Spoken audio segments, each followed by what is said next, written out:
And we're back.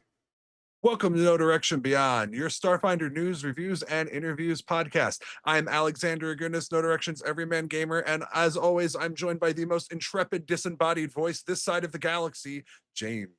I'm James. I used to write Code Switch, and I am disembodied because OBS decided to be a jerk to me today.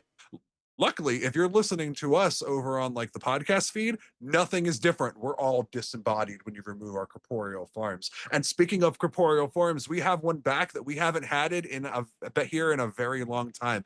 Except there's like been a few title upgrades and improvements. Fans of No Direction Beyond, I'm excited to introduce to you for the first time on our show, Starfinder designer Dustin Knight. Hi, my name's Dustin Knight. I'm designer for Starfinder. I was previously a contributor here on No Direction. Right. So so we gave Dustin the box instead of James. So James gets to be disembodied so everyone can see Dustin. Yeah, and I'm totally at Gen Con right now, not in front of a glitching hollow field that everyone is frozen in for some reason. Well, no, see, it's very interesting that you're here, Dustin, because I believe that you have a special job this Gen Con 2025, correct? Oh, correct. Yes, this year I am the digital ambassador for Starfinder and Paizo. I am going on a bunch of different streams this weekend. My next stream will be tomorrow at 7 Eastern. I will be joining Owen Casey Stevens, the designer of Starfinder First Edition, and we'll be trading war stories there as well. And there's a full schedule of all the different streams and streams of our partners and recordings and videos from our partners, including a big set of announcements that will be happening tomorrow straight from Gen Con, I Ooh, believe on the Paizo Live channel at 2 o'clock Eastern. very So yeah, exciting. And now, I mean, obviously, you're here to celebrate like the launch of this big product that's coming out, something that you've worked on for a very long time, that you've been contributing to Paizo forever. These fantastic Catfolk with a Knife Pathfinder hoodies that you're wearing. yeah, Now, yeah. what After Galaxy Guide shipped, I went ahead and bought everyone on the team who worked on the book hoodies. Right. So now, obviously, the real reason we're all super excited is that today is the official launch day of Starfinder Second Edition. I feel Yeah. like the countdown and the wait to this book has like absorbed James and my entire No Direction existence. Would you agree, James? Oh, it's been an albatross just up there flying and brilliant and just not landing and giving us the fish in its mouth or anything. I mean, yeah, I know. Like, we literally have not had a guest on this show since what Thirsty and Jenny were here way back in the soldier. It was the field test, the soldier field test. Yeah. Yeah, it's Yeah, been a while. yeah. They were busy, they can't always just get us people on the whim. Listen, sometimes you're busy like writing rules and making several hardcover books and unleashing baller trailers that nobody's ever done for a TTRPG before. Exactly, That exactly. And that Yeah. was other cool. times we're busy scanning through books for uh things that shouldn't be in there and editing and chopping and down there in the trenches and Hmm. unable to make these wonderful fun shows. Now I know Dustin has seen the trailer already. James, have you watched the Starfinder trailer yet? I got it up and then was immediately distracted by my family and getting all that stuff ready before stream. And then I was gonna watch it once we got all the stuff done, but then we had the tech issues that led to this. So I've seen a couple bits of it and I've seen some gifs. Yeah, yeah. Dustin, can you tell us a little bit about how that trailer came to be? I'm sure you don't know all the details because you're in design, not marketing, but I know fewer details than you could imagine. I first saw that trailer like a couple of days ago and was like, "Holy wow, that's amazing. I love it. That's awesome. yeah. Woo, It trailer." Do you know if that was done in-house or was that done out of house? No, no, that was it says in the trailer who did it. It's Ah, Oni someone. nice. Yeah. Yeah, I thought that was really cool. I enjoyed the trailer. My reaction to it on Blue Sky is that it's kind of scrungly, but it's like a charming scrungly. Uh, like there's a couple parts where I'm like, oh, these run animations are kind of weird, and like the ways that the Jinsouls skitter on the walls like spiders. I'm like, do Jinsouls have climb speeds? Can they do that? but it really doesn't matter because, like, as a longtime Finder fan, I could look at that and go, "Oh, I know what this is. Oh, this is really good, actually." I think it's very charming. Right, right. And you don't know what the gravity is on the world that they're on, right? So I mean, True. but that doesn't. You would have to have like a room where like the walls have their own gravitational fields for that to work the way it's in that thing. they could have cast I'm sorry, I Spider can't remember climb. what Spider Climb is called now. Oh yeah. Uh they could Okay, have cast the spell formerly known as Spider Climb. I was actually going to say that like the I think his name is Zamir, the iconic witch warper. Yes. He starts the trailer by going, "There's a planar disturbance," and like they just go in and start shooting these very clearly from our galaxy Jinsols. Maybe the planar disturbance is gravity in that room just not working. I mean, I heard his voice, and I was very impressed by the voice that came out of that man. Yeah. I was impressed by his voice. I was impressed by the lip syncing on that. The lip syncing in that opening part with him at the screen is like Yeah. probably my favorite part of that trailer. Like it's so well done. Like kudos to that. Yeah, High there five. was one kind of creature missing in the trailer, and if anyone watching the stream, I have a bunch of prizes to give out, and if anyone watching the stream already has the player core and wants Era of the Eclipse, go ahead and look through the gloss decks, and if you find a creature there, uh, go ahead and shout it out in chat, and the first person to get it will get a prize. We have more prizes just to give out randomly. That's just one where I wanna kind of contest people on that. And we have we'll get to that at the end of the broadcast when we get more people in here, of course. Unfortunately, if you're listening to this on the podcast, you're probably not eligible for a prize. I'm pretty sure our intrepid lives chat on Twitch TV / no direction is going to have an answer before you guys do. So hopefully next time you can join us live on Twitch TV because we would love to have you. But for all of those intrepid Starfinders that are here, prize time. So let's talk a little bit more about the game. I mean, obviously, James and I have kept up pretty well on all of the updates, all the things that have been going on. We've been doing actual plays. We've been talking about new content. We're pretty, as the kids say, with it. You guys can't see James because James is a disembodied voice, but he gave me this look that was like, Alex, you were never with it. Never. Oh, I'm gonna interrupt real quick. Somebody in chat already got it. They found, yes, I managed to get squawks in the gloss decks. I used it as an example in pest form, which means we get to define it in the gloss decks. So yeah, Shirayu should DM me. Congratulations, Shryu. You are the Squawks Finder. All right. Now it So could have been a guess, but it's fine. no, it was very good. It's very good. High five.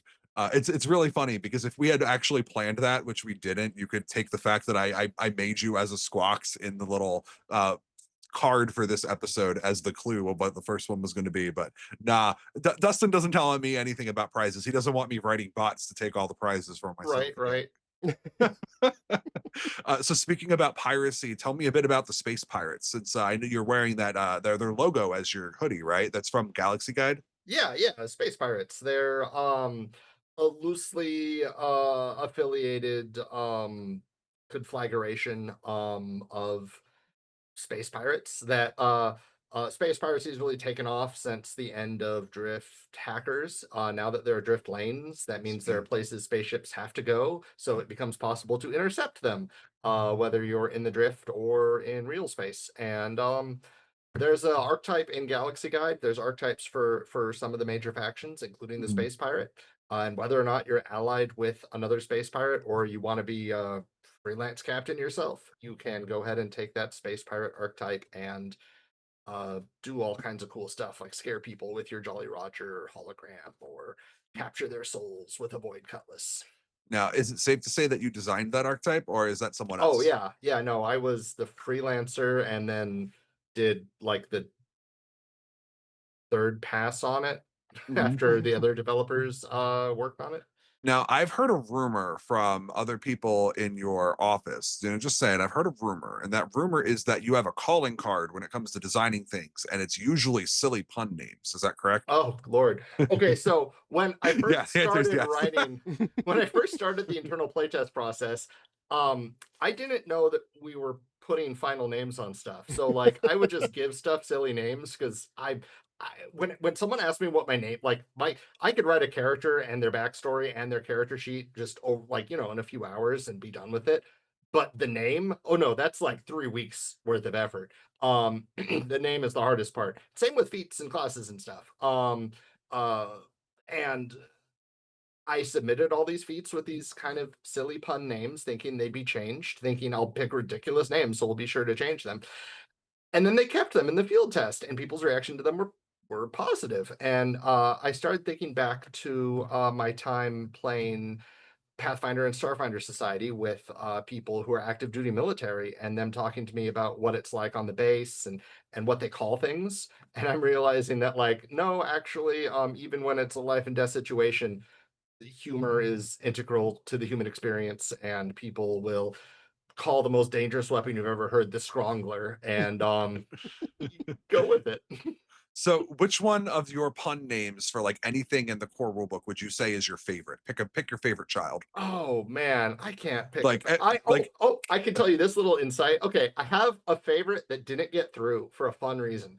Um So, I was given the Witch Warper Mhm. later in development, and they said we need some more feats for the Witch Warper, and I was like, okay, cool. I want meta feats, meta magic-y feats, spell shapey feats for zones. So I made the zone feats. And I made them all something zone, something zone, something zone. And then when I made the one that made darkness, I went, I'm going to call this Twilight Zone. And there was Danger Zone and Twilight Zone, and I love those both. But it was in development. They looked at Twilight Zone and went, "Darkness isn't really Twilight." And I'm like, "Okay, that's fair." Clearly, you need So to make a new Twilight Zone in the future that's more Twilight. yeah, yeah, yeah. It reduces darkness. It reduces the light level, but not to below low light, At or least you increases didn't. it to low light.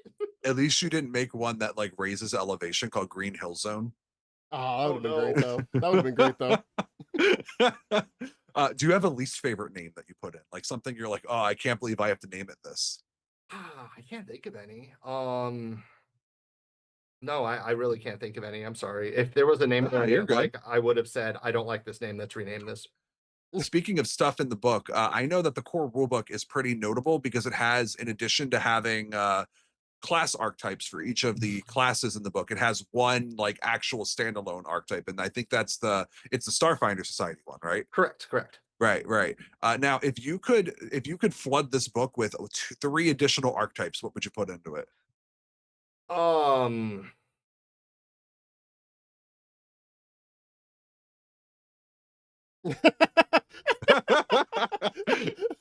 That- I don't that- know. that's I would look at the archetypes from Galaxy Guide that because the neat thing about Starfinder Field Agent is it lets you combine, it kind of combines itself with the Xeno archaeologist from Galaxy uh-huh. Guide. And there's a couple other Galaxy Guide ones, like the Xeno Warden combines itself with the Mystic. So I would probably try to find a Galaxy Guide archetype like Free Pirates that doesn't have that built-in combination, and think to myself, like, how can I expand on that?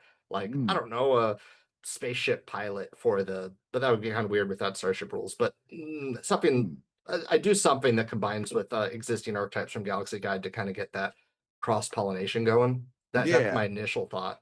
uh, Speaking about Uh, some, go ahead, James. Did you have a oh, question you yeah. wanted to rapid fire? I mean, there's also a bunch of update stuff like Frenic Adept. Now that spellcasting's Mm. different, you could just like go back and update those ones that just gave you spellcasting. Now that you have more types. right. That's a good one. Yeah, yeah. Definitely.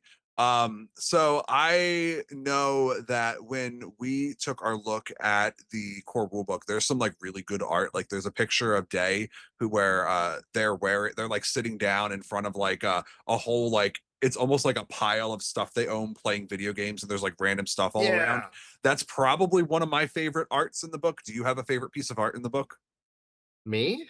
Uh, I don't want to just say the cover, but You're allowed to no. say the cover. I really like the class, the class pictures, the full pictures before every class that shows the Mhm. iconics. I really like those pieces. I was shown them with all six in a row, like on one piece, and I kind of put them as my wallpaper Mm. on my extended monitor, so it's like two, two, and two. Mhm. So I've been staring at those for the last 6 months or so, waiting for those to go public so I could show off my desktop to people. Definitely, I really definitely. like those pieces. Yeah. Did you have a favorite piece of art from what you've seen so far, James? So I did like the I think it was a vest that was lifting weights towards Yes. I enjoyed that. I like where the real life like really relatable things like in uh the birth path that I'm running where they the Mhm. awakens. Uh the for one of the first NPCs you meet is just a Vesk in a greasy beater. And he's just kind of a jerk. But like I love Yeah. that. I love that. I've Is seen it that guy. I bought guy stuff from his truck, you know? is that the same greasy vest from the first Starfinder Society adventure? No, but it is very similar. They're So are different but similar. so are we Thing. saying that like Vesk and greasy beaters is just like a thing that's common like it is with humans? It's like the social trait that binds our cultures together. I feel like it's just a Starfinder society, and just they find themselves in places where stuff is going kind of wrong, but not super Yeah. wrong. Right. Yeah. Oh, So I will give you one more little fun little tip yeah, that I've been give us eager to all the talk fun. about with people.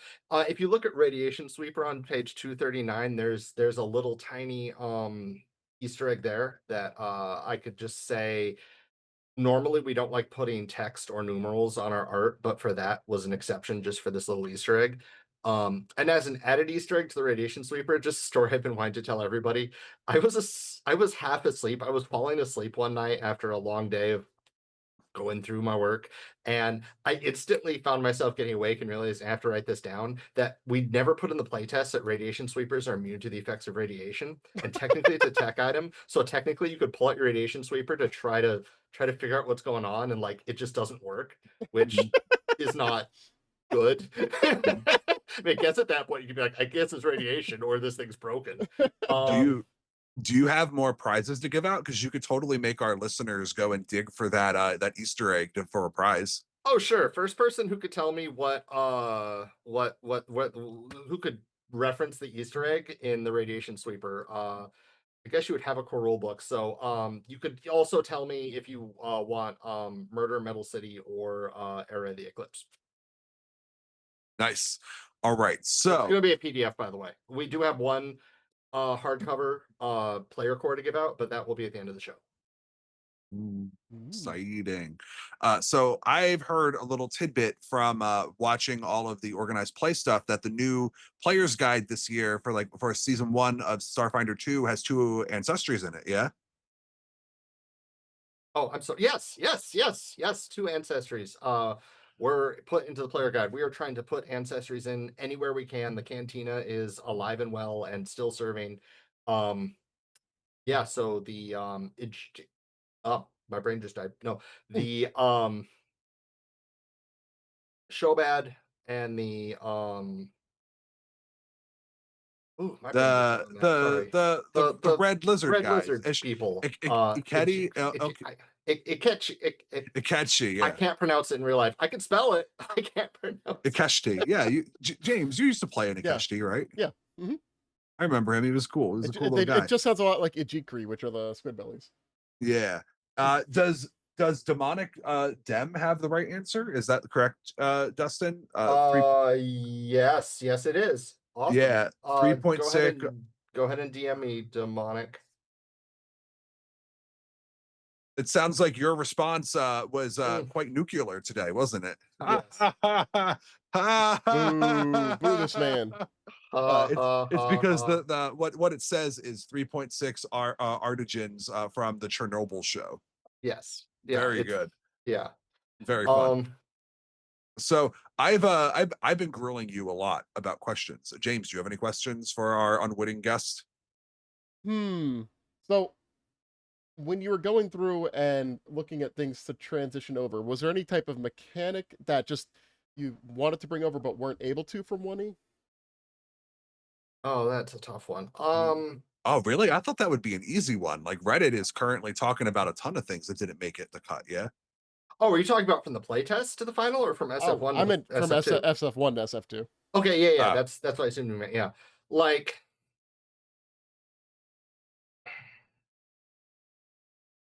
man, yeah, that is tough. To be honest, it's interesting because the first edition, even though you could there's stuff like multi-classing gives you a lot of options, but the options, because there's not the feats every other level, the options are a little, I don't want to say dearth, but a lot of the options are a little more like weapon focus, and like there's a lot of options that don't I can't think of any options that we wanted to bring over that we didn't yet. I could think of some that I can't say because it would be giving away stuff that we definitely want to do in the future. Oh, I know we want to do mechs. There's an option.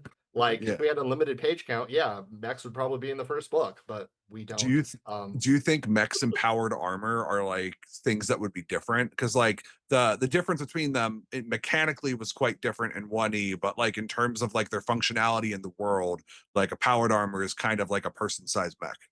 Yeah, that's a really good point. That's an interesting idea. Uh-oh. Uh-oh. I've been on no direction long enough to know what that means. But that's fine. Um so I know that you guys are you have a slant of books coming out, right? You have Alien Archive coming out, and I don't remember how long, but it's pretty soon, yeah. Yeah, in the next 2 months we have Alien Archive and GM Core coming out in Yeah. one of those orders. Yeah. So that's taking a glance at Alien Archive. Obviously, we don't have that book. We don't know. We don't know anything about it. We don't know if you're carrying over the 1E tradition of shoving ancestries into it. We don't know what type of stuff you'd put into it. So for all of our players who are waiting and anticipating Alien Archive, what Pathfinder second edition monsters do you think are the most appropriate for a Starfinder campaign? I mean, the easiest one, actually, they're all appropriate. I was gonna say the easiest ones to do off the top of my head are like animals and whatever, because you could just throw a laser cannon on them and call it a day, but and call it a cyber or whatever. Um, but humans are just as easy. You just give them a laser cannon and call it a day. Um, Dustin's official advice: give everything lasers. Call it a day. Right, right. And adjust that for your party. Like think about what your party's resistances are and what they've played against. Of course, the theme. Like if Mhm. you're fighting against the Plasma Empire, they'll probably have plasma cannons. Sure, fine. You know, Sure thing. James, Do whatever you want. I have it on a good opinion that our friend Nate loves nothing more than to be shot with disintegrator cannons. Oh, he just loves being shot. He loves it. His He doesn't get favorite thing. salty at all, especially when he can't Very do anything good. about it. Right. Very good. And there will be I believe 8 or 9 monster, they're not called adjustments. I think they're called Mhm. adjustments. I still think of them as templates, but Mhm. adjustments in Alien Core that you could very easily apply to without any adjustment to monsters in Pathfinder. Nice. And that will help also bring them over. And a lot of them just come over like you're fighting hellhounds. Yeah, that makes sense. They're still hellhounds. Yep, hellhounds are hellhounds. Fight the hellhounds. Asmodeus didn't die in the gap. Drat. Yeah, and what's nice about that cross compatibility is we don't have to write, 3 or 4 different hellhounds and 3 or 4 different Mhm. APs or adventures because Now, we have the stats. yeah. So, I guess like from your that's actually an interesting question.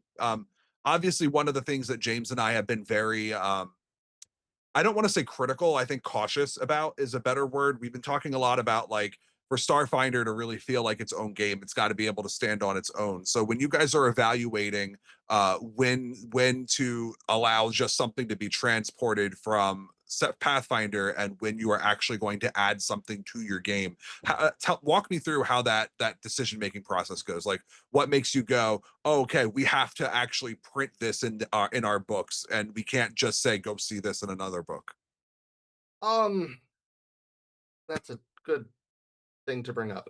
Well, we are definitely going to be talking more about mixing the peanut butter and the chocolate when GM Core is approaching. Mhm. I did a lot of work on GM Core, especially the chapter Anachronistic Adventures, which is a series of page after page of great guidelines on what to bring over, how to bring it over. And it gives some insight into how we make those decisions as well. Mhm. Because there is a different meta system for SF2, so you can't simply just bring anything over and expect it to run just the same. I mean, for one thing, martial characters have access to sonic weapons. That changes a lot of assumptions about the game. Fortunately, it shouldn't be as challenging for GMs as it will be for us, because you know whether or not your soldier uses a sonic or a plasma cannon, and you can adjust accordingly based on how difficult you want the encounter to be. Mhm. Um, as for the pre-written adventures, I am not the adventure writer. I wrote Wheel of Monsters, which is here's a monster, fight it, the adventure. So no, when I GM, I'm tend to be a lot more open. Here's the city, go explore it and do whatever you want. And yeah, not that I love pre-written adventures. I've run OP for a long time, but Mhm. Mhm. I'm not the best person to ask about narrative questions, Uh, like bringing monsters over per se. well, Dustin, Um, personal yeah, preference. If you're going to run an anachronistic adventure, would you prefer to run one that's closer to the Star Trek Enterprise episode where they go to the Old West, or Gate JSDF? Lord, Hmm. I very much want to run an adventure where you're all Starfinder characters playing a Pathfinder MMORPG. That way, if a player can't make it, it just means the player couldn't log in. And that way, if a character dies, because I can make really hard encounters where characters die, fine, it's an MMO. You respawn. Who cares? I would really like a virtual MMO campaign. I think that would be really fun. And that's a way to do anachronistic adventures in a strange way too, because it's like you kind of have two character sheets now, Hmm. but maybe you're learning stuff from your Pathfinder character because it is virtual that you could apply to your real character. There's so many different crazy subsystems I could do for that, depending on how gamey my group will be if I run that. And no, Alex, if I go back to running our Pathfinder adventure, I'm not going to suddenly be like, it was If all a simulation. Ha, if ha, you ha. wait, if you go back to running where there's smoke, When, if when, you go back to when running, oh my god, you're gonna let I, Hayori sit there in his moment of triumph forever? I've spent the last 2 years telling my group at home, like, I got to get the core rulebook out, guys. You don't get it. All my time and energies in this core rulebook. And now it's out, so I kind of ran out of excuse. Yeah, you did. Yeah, we're gonna start showing up at your doorstep. That's not true. But I guess if your player characters are going to be Starfinders playing Pathfinders, there's probably a pretty good soundtrack in the MMO for Pathfinder, right? But I hear Starfinder's got its own soundtrack now too. Yeah. There's a Starfinder original soundtrack. I saw the post on Reddit. I'm not sure what if that's the best place to find it or not, but that's a place to find plenty of links to it because it was posted there by the artist. And I love it. I listen to it while I develop and design, and I plan on using it in Foundry when appropriate. Which song from that soundtrack gets your brain juices flowing the best? For some reason on WinApp, they all are listed with like the album name and then like the artist name and then dot dot dot. Mhm. So I just put on shuffle and hit play, and they're great. Well, when I actually go down to like put them into Foundry, I'm gonna be like, okay, will this go in the serious playlist or the city playlist or the chase playlist? But for now, I'm just really enjoying vibing to them. I haven't heard Yeah, Winamp being used in maybe a decade. My man, it is 2025. I used Google Music for a long time, Mhm. but then that went away. I used iTunes for a while, but then Apple was like, we're gonna decide this doesn't work on Windows anymore. So mhm. like, Back to the classic. yeah, it'll work. Do you have another prize in mind to give out to the audience? Uh I don't know what the supply is. yeah. I was thinking that just as you said that. Yeah, sure. Well, let's wait for the end of the stream and give them out randomly. I think that'll be more fun. You got it. Whatever you want to do, my man. Yep. All right. I just So I, closed Twitch. I guess if the rest of you want prizes, you're gonna have to stay and tolerate us for 30 more minutes. Here we go. um, so speaking about staying and tolerating us, which one of the iconics do you think has the hardest to swallow in terms of their personality? Like if you were in a bar with all of them, who would get on your nerves the fastest? Man, And why? it depends on my mood so much because like okay, so Zamir would be perfectly chill and fine. I guess Obazaya wanting to like always get into contests and stuff would might get on my nerves a little bit, but if I'm in that mood, that's great. I'll pull out two decks of magic and be like, let's go. Um and Day is a little frantic, a little high energy, and I'm really tired right now. Um so like 6 days out of the week, Day would be great, but not today. See, that's funny because my answer is Elspeth because I hate his toeless feet. Isaac? Oh, Isaac. I will. It's going to be the kind of thing where like I'm sure if I made eye contact with him and never looked down, I'd be fine. But I know that those toes are there. It's like Xalatath in World of Warcraft, where the designers just like whenever she floats into view, they put her feet first to try to like symbolize like the power that she has over you and how she looks down upon you. But all I can see is that you're constantly showing me feet, and I do not like feet. What about you, James? Which iconic do you think seems like the hardest to tolerate? Skittermander. I can't. I have a toddler. I can't have any more of that energy, please. All right. She's not a So toddler. She's 5. Sorry. when you guys make a Skittermander iconic, that will be James's least favorite one. oh no. Speaking of which, I see in your background there's a Skittermander. That's a pretty cool statue. Was there Oh a yeah, story behind that? that's Prisma. We released Prisma's art. I'm not even sure if they had a name until they had the art. Actually, we did an art. We wanted an icon singing Skittermander, and the art came back was so good that a staff member was inspired to make that statue of a Skittermander right over there. So we decided to name her Prisma, and she's our Skittermander singing idol icon, whatever you want to call them. I'm so curious to know what a Skittermander sounds like when they sing because Right? it's either got to be really good or like awful. Like some I just don't know what it would be. I'm very curious to find out. I hope that she becomes an official NPC at some point so I can know what she sounds like when she sings. Speaking of Skittermanders, I saw there's another pretty cool Paizo product coming out today. That's a Skittermander, right? It's a Captain Concierge plus plush. Oh, yeah, yeah. So one of our partners made a Captain Concierge Plus and a Starfinder Field Manual that are both for sale on our website and currently in my cart, waiting for a payment processing thing to go through because my credit card sucks. Very cool. But yeah, very So cool. Yeah, and the book has a bunch of fun information. It's like a campaign journal. You could write yeah, notes in it, and then it has some helpful guides on the front and back cover. yeah. So I'm glancing through our chat log right now, and it seems like the majority of people here are people that are already pumped for Starfinder, who know a lot about it, who are like raring and good to go. But like, if you were at Gen Con and you were wearing the purple Paizo shirt, and some person who's only ever heard of tabletop gaming through Magic the Gathering showed up to you and said, "Wow, there's a lot of people here for this weird purple book. What's this about, guy with long hair?" What would you say?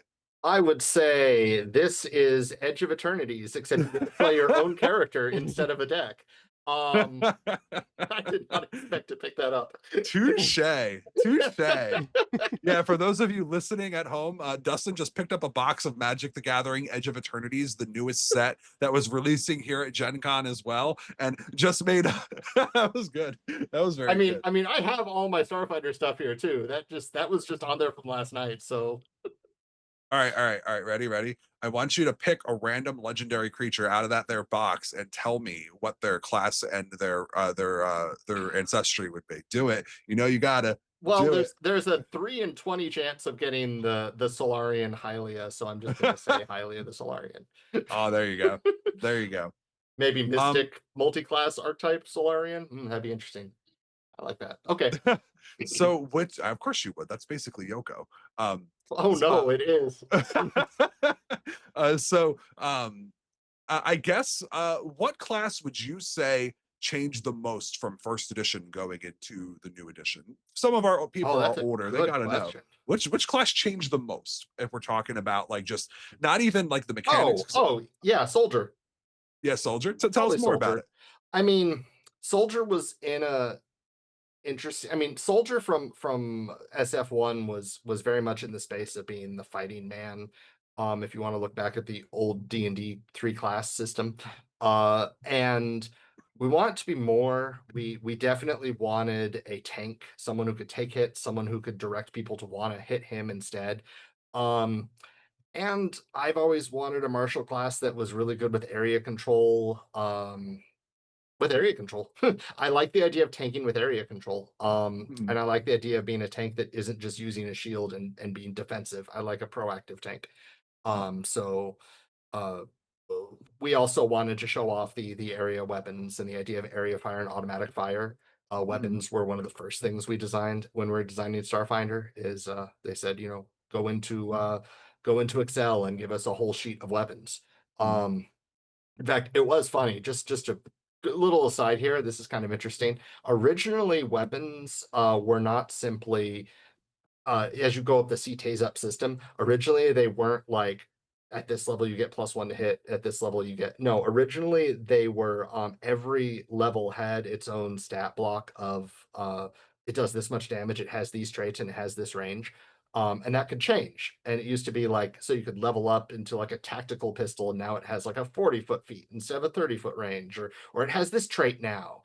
Um, but then we realized talking to Art and talking to our page layout people that we would have either the book would be half weapon charts or we could only have like 10 weapons in our book. And we're like, let's just go let's not do that because it's more interesting to simply have it's far more compelling to simply have more choices of weapons rather than have each weapon be slightly different as it levels up. What Plus we still have upgrades for that if you want to customize as you level up, so that worked out fine. what's your weapon of choice? My weapon choice is the card slinger Is because that in the book? Did I miss that?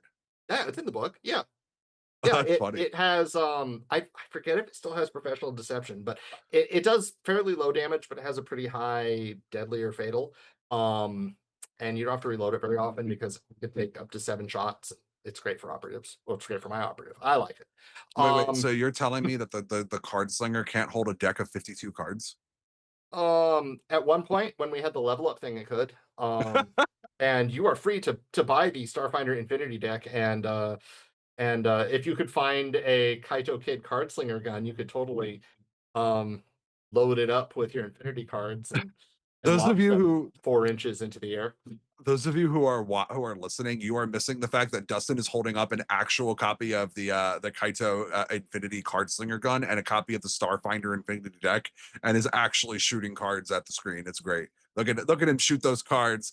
Just fling. Oh, there goes another one. It hit the camera. I think Dustin is dying. I think he's got a paper cut now. Okay. Dustin, before things go any worse for you, which class do you think is the least changed from first edition? Hmm, probably the envoy. No, envoy's pretty changed too. They're all pretty changed. They're all pretty changed in their own way. I mean, operative used to be a little more skilly. Mystic never had the vitality network. I mean, it did if you're playing a healer the way I did, Mhm. but not all mystics. Envoy didn't really self buff as much as the envoy in this. Um, Solarian had it still has its powers through its feats. I guess Solarian. Um, Solarian, very nice. Yeah, I feel like the only thing that's really different about them is that you can have all of the stellar modes at once, and like yeah, you could yeah. do that. You could do that in the core rulebook. You just would take penalties for doing it. So Oh, oh, that's a good pick. I love Lava Bean's answer in chat. I'm gonna steal Lava Bean's pick of the soldier. The most and least changed because you could be a melee soldier and whirlwind strike people in that's SF1. So why not? Yeah. Okay. that's funny. Lava Being in chat wants to know why your maximum strength card slinger can't fit a fully double sleeved commander deck. Oh, this thing is like Yu-Gi-Oh card sized, unfortunately. So you have to like shave magic cards if you want to sling them. That's true. Z Gerst did ZGRSSD asks, why do you have a gas lamp in Pathfinder Second Edition? So there was Or in always Starfinder Second Edition. I'm there was sorry, I read that wrong. there was always a little issue with Zamir where he had a sword that he couldn't use or at least couldn't use well, and it was just like his focus and like part of his character. But when people look at the pre-gen sheet, they go, "Oh, he has a sword. I guess I got to get into melee with my witch warper and use this sword," and that's a mistake. Um, So we didn't want him to have a weapon. So our amazing concept artist Kent Hamilton did the concept art for our pre-gens and our iconics, and came back with the Zamir with the cool lamppost, which for extreme spoiler reasons that should be revealed in future adventures. It's a perfect fit. Um, we can't talk. There's mysterious reasons why Zamir is mysterious, and I mysteriously can't reveal the mystery. Do you think, I mean, like, I guess taking that idea and moving over sideways, another Starfinder thing that's coming out today is the new novel, right? Oh yeah. Oh, there we go. Area of the Eclipse. Um, Oh wow, that's a nice book. It's like hardcover, it's big. yeah, Whoa. I'm used to like the Pathfinder tale size, which are like little tiny paperbacks. Like that's a good sized book. Whoa. That's yeah. got some like actual like publishing like spunk behind it. Do you think that if this book sells well, your team would be interested in making additional novels? We'd be interested regardless of if it sold well or not. But the interest is there. But yeah, if things sell well, we'll make more. So please, buy my book. I Buy like my book. I have a meme of this for buy my book actually, but I can't really but you yeah. can't share memes live. You can't do it. Only James can. Uh, But yeah, no, love the book. I was given a advanced copy to read through, and I couldn't put it down from the time I picked it up. I I like Dina Gob's suggestion in chat. It's because Zamir is secretly amnesiac Chitambe. I really like that. That's really funny. That is really Um, funny. yeah, especially because Chitambe still has a park in Absalom to this day. Yeah, That's yeah. that's Lots of very fun. squawks there. So many Squawkses and So many Volcarisu too. squawks. Yeah, yeah. Um, let me think. I imagine that if I asked you which which ancestry you were the most excited for, you would tell me I can't pick because I love all my babies, right? Um, I mean, I was. I mean, today I mean, every day the answer changes, like on all these questions. So, FYI, if you ask me this in tomorrow, my answers will be different. But That's okay. That's just um, good content for all the other right. content of interviews you have. But I've been obsessed since I saw the show bads. 18th level feat, the old skeet and yeet. Or yeet and skeet. I love the idea of throwing somebody in the air, shooting them before they hit the ground. Um, I think that's so Is that what it's cinematic. called? Is it Skeetany? Is that what it's called? Yeet and skeet? No, no, that's what I call it. It's called the show bat special.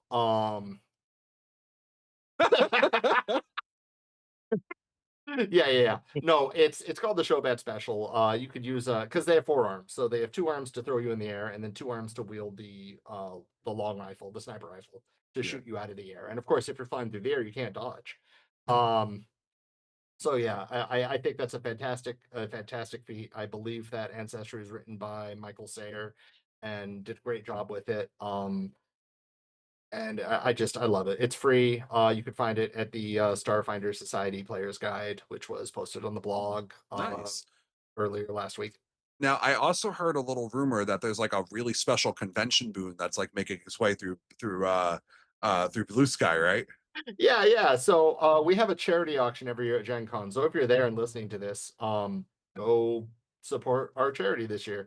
But there's a special boon that gives you a versatile heritage that you are isekai'd into the Starfinder game. Starfinder was your favorite MMO, or Pathfinder was your favorite MMO. Something I forget what flavor they used, but you're inside the game now. Cool. You get some perks for that. You know what's happening, or you could bring stuff from the real world, like cooking recipes from our world into the Starfinder world, and open a successful restaurant because what is this strange recipe? Because every time you get isekai into another world, real world ingredients for some reason will blow them away. Dustin hasn't mentioned my favorite parts of this archetype. The first one is that its ninth level ability is called Respawn, which is essentially if you would die, you can trigger it to appear in a nearby space with like a small number of hit points back, teleported standing up. It's very funny. And my other favorite thing is the name of this archetype is or the archetype, this versatile heritage. So it's a heritage you can apply to any ancestry. So anybody could have this happen to them. You could, it's called That Time I Got Reincarnated in Starfinder, and that is the whole name of the versatile ancestry. So when you look at all of its feats have the That Time I Got Reincarnated in Starfinder trait, which is like an inch and a half long trait. It's so funny. Oh, I hope it shows up on Archives of Nethys, but at the same time, it's very strong for what it is. But like, it's a charity boon. It's fine. Is it? Yeah, yeah, Yeah, man, I don't know. I saw that. I thought that that was a reasonable power level feat. Like I was like, yeah, I could see yeah. someone Oh, playing yeah, this. yeah, yeah. I mean, I Like, made sure it was within reasonable bounds. Sure, of li- course, yeah. like one of the funny things it can do, James, is that you become trained in vid game lore, and you can use vid game lore to identify any creature.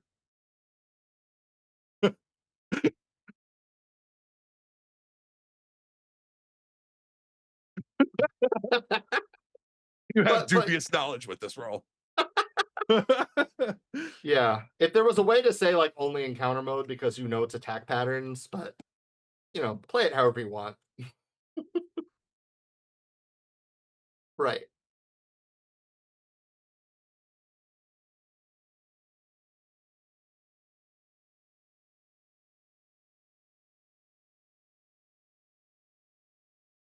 Yeah. But I'm really happy that we're doing full team passes on all the content, including charity boons that are being released for org play. So org play is great. Check it out. It is one of our primary vectors for storytelling and changing the setting for Starfinder Sec Edition. And there's player facing content on I think I don't want to say this for sure, but a lot of the chronicle sheets, if not all. Oh, uh-oh. It looks like in chat, James is muted. Nobody can hear what he's saying. Mm, That's not mm. good. All right. I guess I That's am fine. I taking. fixed it. You fixed it? Can they hear you now? Yeah, they should be able to. That's funny. Oh no. Thank Do you you. think it recorded? I guess all these people watching us live are gonna have to like hopefully hear James. Look, I don't know. I just been cracking small jokes. I'm not important. Oh, don't say that. Oh, they're all saying, "Oh, we can hear the disembodied voice of James now." That's so not fair. I promised you guys a disembodied voice of James, but that's fine. You got it now. Here he is. James, you want to ask that question? I forgot what that question was. That's okay. So James, you're super into like Warhammer 40K and like BattleTech and stuff, right? Yeah. There's a lot of cool sci-fi stuff in that. Is there any sci-fi stuff you'd want to see in Starfinder Second Edition, or like any of that kind of stuff that you saw in the book as you glanced through? Huh. I feel like it generally covers a different aspect of those things because those settings are terrible, and Starfinder doesn't like want to be that terrible of a setting. Like there's options for it, but they're more like kind of off settings for this. Basically, eventually, I'm Right. sure we'll get something that has something like devils or demons, and all those things will be answered there probably. Yeah. Well, I mean, one of our core messages, things we wanted to do when we got together to talk about what kind of setting we wanted was we want a setting that's worth fighting for. We don't want grimdark. There's enough other role playing games you could play for that, and don't get me wrong, you could use Starfinder for it. Like James said, it's easy enough to convert the rules and ignore. I mean, it's a multi-planetary setting, so just don't go to the planets that make you happy, and you too can be miserable. Yeah. Like that's how I get people into Starfinder. It's like here's a sci-fi world that doesn't have the baggage of fantasy because fantasy has a Right. baggage of old times, and in old times things were bad. Like on so many levels for so many people, and the future is Right. that promise of everybody can participate in things. So that's kind of how I sell Starfinder. So to see those more repressive elements from those other games that I do love in Starfinder would have to be situationally appropriate, like Adventure Pathwise, Yeah. right? Yeah, that Yeah, makes sense. definitely. Definitely. So obviously, James and I are planning on doing our full review of the Starfinder rulebook. I don't know if I'd mentioned this, but this episode with Dustin here, Dustin's grand return to our show as like a triumphant ascended, is actually episode 99 of No Direction Beyond, believe it or not. And the next episode is going to be episode 100, which is very exciting. That's going to be our big Starfinder book review episode. And we're in talks with Ryan and a couple other people to see if we could do anything fun and special for it. But for now, it's scheduled to be our big book review. So obviously, if you've gotten this far, you've probably noticed we haven't talked a ton about the content that's in the book. But I think that there is one good way to look at the content in this book that also was just announced today. Isn't that right, Dustin? Oh, are you talking about Archives of Nethys? Yeah, day one launch, baby. Yes, that You that know, hit me by surprise as well. I'm pleasantly surprised that Archives is up and going, because I use it a lot. yeah, I know James and I have I mentioned it before. James and I have a friend named Nate who's like, I hate having to look out of the playtest book and into the Pathfinder 2 SRD, and now he won't have to. He can Yeah. just look at the one place that is color coded for him. It's going to be so good. I'm very excited. I think that one of the things that Pathfinder does better than any other company in the business right now is the fact that they're so confident in the work that they do that they're willing to give you all the tools to play their game without you needing to spend money. And I can't speak for everybody who's going to listen to this. And obviously, I'm very biased. As Ryan and Param used to say, we here at No Direction never promise to be unbiased. We're all incredibly biased, but I think that the fact that Paizo is so confident that they put their stuff out, it makes me want to actually own the books a bit more. You know, like I like having a Dead Tree copy that I can look through at my own leisure, but I really love having a free digital resource that I can just be like, oh, I'm playing, I'm at my computer, I need to look this up fast. Oh, I'm sitting at this table and Mike is holding a shotgun to my head. I better look up the rules to dodge shotgun bullets. Yeah. Yeah. This has always been my quick reference. It because it does lack context where the books have the context for things. Yeah, Right. definitely. I wholeheartedly agree with that. And there's a lot of times where like you'll search for a thing, and as especially in the Pathfinder second edition, as like more and more content has been added, you'll search for a thing, and then it'll show you like three different headings and three different books that all use that, but only one of them is the rule you want, and you have to know to look for the rule where it was originally printed. So like I think that Hmm. paper and PDF is still the superior way to reference, but it's nice to have something you could jot in quick too. Right. Exactly. Definitely. So I think Starfinder is also it's having Foundry support. Is that correct? Correct. Yeah. I heard there was a module out now, but I might be the module to add SF2 to PF2. I Yeah. I am not. Um, I'm gonna have to spend an entire weekend updating my Foundry after 2 years. It's gonna be a nightmare. That's funny. So I wow, so there's a lot of really cool stuff that has come out this weekend at Gen A Con. We lot of had a stuff. chance, a lot of stuff. And so I just think I'm kind of curious as to like hear what your team's philosophy is on like content moving forward. Because I know for me, James and I are old hat with Starfinder. James and I were at the original Gen Con when Starfinder came out. We waited in line for 2 hours and picked up our books and we Hmm. liked it. And we were people who were like there were kiosks set up all around Gen Con and Starfinder sold out at the end of the first day. James and I had our books. We pre-ordered them. We were awesome like that, but they sold out at the end of the first day. And I know that on one hand, people are like, wow, we sold out. That's great. We have no more. But like also it's a 4-day show, which means like you Yeah. could have sold more. But it seems like Paizo has like really, really invested into Starfinder this time around, which is something it's an opinion I expressed on Blue Sky, where I was like, they ran out of books on the first day. They had an every other month model for their adventure paths. I believe you're doing a monthly adventure path volume for the new edition, right?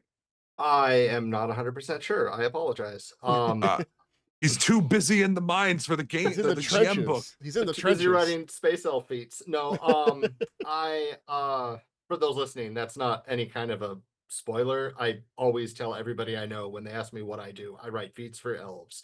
And recently I've begun to say for space elves to be more precise. It's just a joke. That said, I know that we are trying to this is not going to have the somewhat slower release model of SF1. We are Yeah. going full steam ahead. We have Alien Core, we have Adventures, we have Guilt to the Grave World coming out, we have Murder in Middle City, which is right here. Murder in Middle City you can pick up right now. Oh. It's our deluxe adventure kit, which is not a beginner box. It's a level 1 full big adventure that has so much opportunity for role playing that you could play it for a long time and still be Mhm. level 1. It's really fun. Anyway, Do you uh, is it safe to say that like Starfinder is moving towards a model of more of these like these big like these big like chunky adventure books, kind of more like Mechageddon and less like once a month little volumes? um, it appears so, but I can't speak to that. Uh, Ah, so I guess we'll have to wait and see what your plans are. But I yeah. think as of right now, Murder at Meadow City is the only adventure besides the Starfinder Society adventures, of course, that is like, you know, revealed. But I think that's also out and available on the floor at Gen Con right now, right? Well, Or is that We have Guilt of the Grave World, which is coming out in October. okay? Easy to remember because Grave World, October, Halloween, Cool. cool. Is And then is that is that one volume or is that like a complete adventure? that is a complete adventure single book. Oh, Um, cool, cool, cool, yeah, cool. with some really neat stuff in the back matter as well, you know, information about Eox and Yeah. the I Halls of vaguely Living. And remember hearing there were a couple undead ancestries in that book too. I don't remember where I heard that, but yeah, uh, there are. cool, exciting. And I know like so you have Murder at Metal City is out, and then you have the core rule book, and then you're having the Alien Archive and the GM book coming out later this year, and then you also have the Guilt of the Grave World coming out. And it seems like just glancing over the organized play page, you have multiple organized play adventures coming out every month. And then you also have this new free original soundtrack available most places where music is streamed. And you have the Foundry model that's coming out. And you have Archives of Nethys Day One support. And you have this really cool 3D animated trailer that is out advertising your new game. So, like, it certainly seems that compared to first edition, this is an edition that you're not, I don't want to say your team, but like Paizo as like a corporate entity is really like putting their whole chest into, and is like, Right. let's actually do this right. Not I don't know, maybe you know, I will go on the record in saying that I think Starfinder first edition got off to a rocky start, and it kind of plagued it for most of its history. So it's very exciting to see that sort of like the spunk. Right. And I will say that we also have the playtest adventures, which shouldn't be thought of necessarily as playtest adventures. They're just they work just great with the full game. Mhm, There's no real big adjustment need for those adventures. mhm. Empire's Devoured is really good. I highly recommend that one. Or you could just start throwing monsters into Wheel of Monsters and play that indefinitely because you have a Monster Core Bestiary or Alien Core coming out, and just keep throwing monsters at your PCs. You could just get together every single night, once a week, and just fight. All right, so here it's your turn. Ready, ready? You get to ask me and James a question each to end our stream. Go. Uh, I don't know what class that does not exist in Starfinder 1E or Pathfinder 1E or Pathfinder 2E, because that would, are, I guess, are also you be giving asked. that one question to Would oh, you what class would you want to see? are you giving that one question to each of us, or is that just for one of us and you have a second for the other person? That's for each of you. I'm curious, All what right. kind of classes would you want to see? Okay. Because I got my people keep answer, asking me James. that, and I can't answer that anymore. But I love asking other people. I got one, James. You got one? Yeah, You want to go first? You had most of your content get like selected out by Zamir. He just witch warped you out of the interview. that's a okay. Look, it's fine. Once again, I'm fine with it. It's all good. Right? It would be the nanosite. I No, re- no. One that did not exist in SF1. didn't. What kind of Oh, class fantasy do you want that has Oh, that not did not. existed? Yeah, Oh, that was my question. Because like we all want all the classes that we've seen so far. I mean, that did I could not. even go as far to say like the Omdora and the Vampire Hunter. Yeah, sure, that'd be cool. Why not? Throw them all in there. I would mhm. ride as many classes as I can if they let me, which they won't Um, because I age. I would want something more like seance oriented. Like Oh, not okay. Like a necessarily the medium or spiritualist, but something in right. between. Mm. I know when there was like a paths of spheres of power, there was some weird multiclass you can do in that, but I ended up with a very interesting character through that. So it's just something that's more interested in the space between spaces, but not Oh, necessarily cool. magic, like high Oh man, magic. it's the what is it? The Ghost Dex class. It could be. It could be. Yeah, Yeah, yeah. the end example of it isn't to cast magic; it's to use extraordinary abilities to do things. So you're more focused in your lane, but it's a creepy lane. So like a binder. Ooh, I love binders. New binder. That's the only reason I said that. Yeah. I mean, that would definitely be a component of it. Yeah. Mhm. My answer is very easy. It's something that I feel neither edition has done very well, and that's a shapeshifter class. Oh I want yeah, I should have I given. no, you asked me. You're gonna get the rant now. I want a class that lets me shapeshift, and it doesn't have to be like because I'm a nature guy. I just want to be able to change the little DNAs in my body and change it. I want to be Beast Boy. I want to be that really cool non-binary character from She-Ra. I want to Hmm. be insert person who shapeshifts here. I want to be someone who gets really big or really tiny. I just want to change my body and make it whatever I want. It's my DNA. I control it. That's that's what I want. There you go. Very easy. No one would have ever guessed that. But I also like teleport guy. Give me a class where the only thing I could do is warp short distances, and that's fine. That's amazing. James and I have a buddy who played a teleport character like that in a home game, and every time I hear about this character, I'm like, that is such a cool class idea. I love it. And then someone immediately rains on my day by telling me about the time that he walked into a mass dimension anchored castle. Yeah, where his powers just didn't work for like Oh a no. good half of the adventure path, basically. So Oof. There was a very brief moment where I was considering in SF2. I asked the team, and they were like, "No."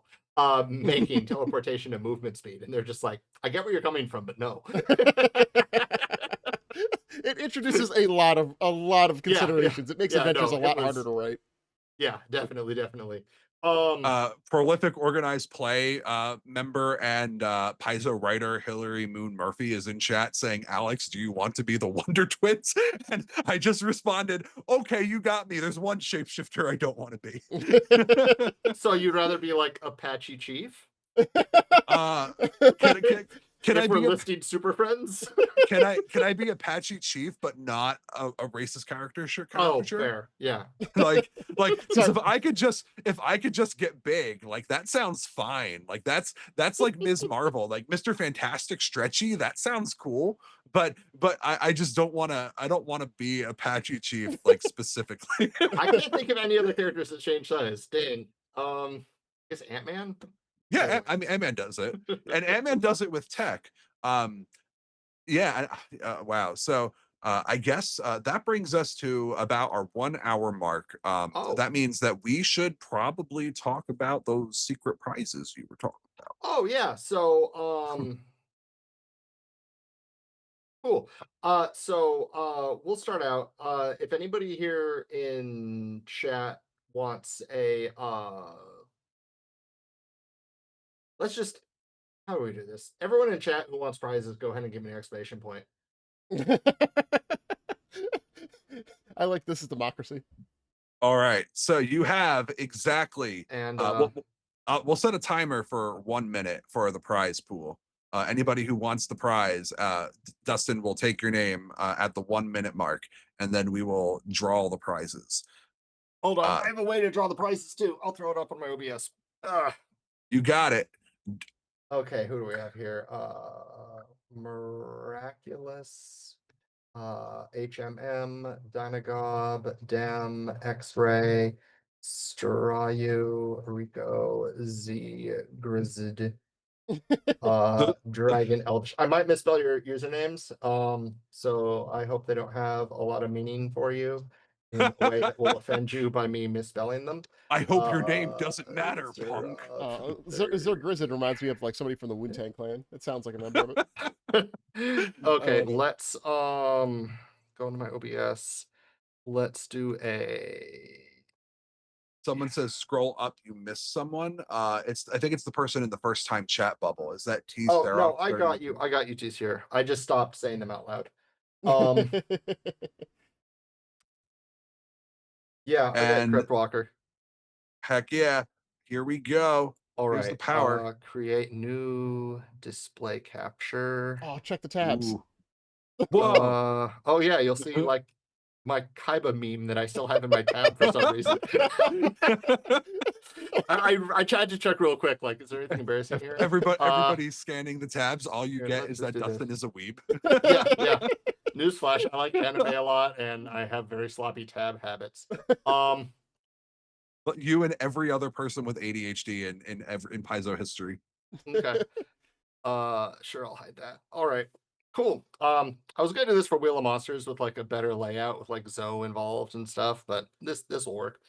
All right. So so what I'm gonna do is I'm gonna spin this and I'll ask you in chat if you already have I'll ask you in chat what you want. So for prizes we have Player Core, we have Murder Metal City PDF, and we have Player Core PDF, and we have Era of the Eclipse, the novel PDF. Very Um cool. and then 1, 2, 3 after. Oh, I'll just keep going. Let's just go. Spin to win, folks. Spin to win. The wheel is spinning. The colors are changing. It's landing on green, but look, will it turn blue? It turned blue. The Dragon Elvis, you are the winner of the first spinner. Winner, Awesome. winner, spinning dinner. All right, so Dragon Elvish, go ahead and DM me. If you know my Discord, you could do it there. Otherwise, Twitch is great. You will need a Paizo email to get these, by the way. All Hillary right. Moon Murphy wants to point out that you have a real wheel you could have spun, but that's okay. I do have a real wheel, and I would get it, but it is in another room. It's an amazing wheel. It's a wooden wheel that has all the Wheel of monsters on it, and I got it Amazing. for as a wonderful gift for GMing at a local convention. All right. It looks like Dragon Elvish is choosing with the murder at Metal City. Awesome. Here we go. Oh, it removes his name automatically. That's Yeah. clever. All right, great. And here comes round 2. The wheel is spinning. The colors are flashing around the screens. Don't look if you are prone to hypnotism. We've got Dina Gobb. Dina Gobb, you are our second winner on the great wheel of 4. terror. The wheel of PDFs. All right. Man, if I was really good, I would have started this pretending to be Zoe and then would have just role played. Oh, the whole time. Look, will it be Lava Bean? It is Lava Bean. Hooray. Woo. Lava Bean, message what you want to Dustin. How many more spins we got? Let's do 2 more. 2 more spins coming up. Here we go. The colors And are then going one quickly. more big spin at the end. And then the biggest spin of all. And I'll throw everyone back on there for the big spin. Miraculous, you are our next spin. Congratulations. Congratulations. Ooh, look at those words. They're getting big. Look at those big words. The colors are flashing. And the next winner is Shaudius in yellow. Nice. All right, let's spin the remaining names for the final one. This is for the I mean, if you want just the PDF, I guess I could. Well, no, forget it. No, this is for the physical player core. If you already have one, give it to a friend. Ooh, here we go. Get them addicted. The print book. Here we go. Oh, the thing. There we go. The spinning and it's going. Here we go. And the winner of the book is X-Ray. Congratulations. You are the grand prize winner, winning a print copy of the Starfinder Player Core. Congratulations. Congratulations to everybody who hung out on stream with us. Thank you to Dustin and to Paizo for bringing so many amazing prizes with us here on the show. Dustin, if people want to shower you in accolades for the design work you've done on the Starfinder Player Core, or if they want to just thank you for the for giving them a product that they won on this awesome wheel, where can they find you? Well, they could find me on Blue Sky at Kitsune Warlock, or kitsunewarlock.bsky.app, or however that works. You could also find me at the chillest place on Discord, the No Direction Discord server, and The plug! The plug! and probably every other Pathfinder server that isn't just made for your specific group. I'm probably there too. So you could just find me, Dustin Knight, Kitsune Warlock. I have a name there. You can literally just post :3, :3, and you'll get like a little smiley face back from Dustin with a couple exclamation points. I have lost my Twitch window. Here it is. I need more DMs from people though who won. I only Yeah. have Dustin is going to post his in our Twitch stream, and you can click on his name, and you should be able to send him a DM that way. If you have spun and won, Dustin has a list of the people who won, and if he doesn't, James has a list of the people who won. Not like a physical at the list, like you have worst, to I will record it. watch. Oh, yeah. At the worst, I'll watch the VOD. Yeah. Yeah, that's what I was I talking was like, about. oh, this is a test. I'm supposed to write stuff down. I'm just over here picking my nose.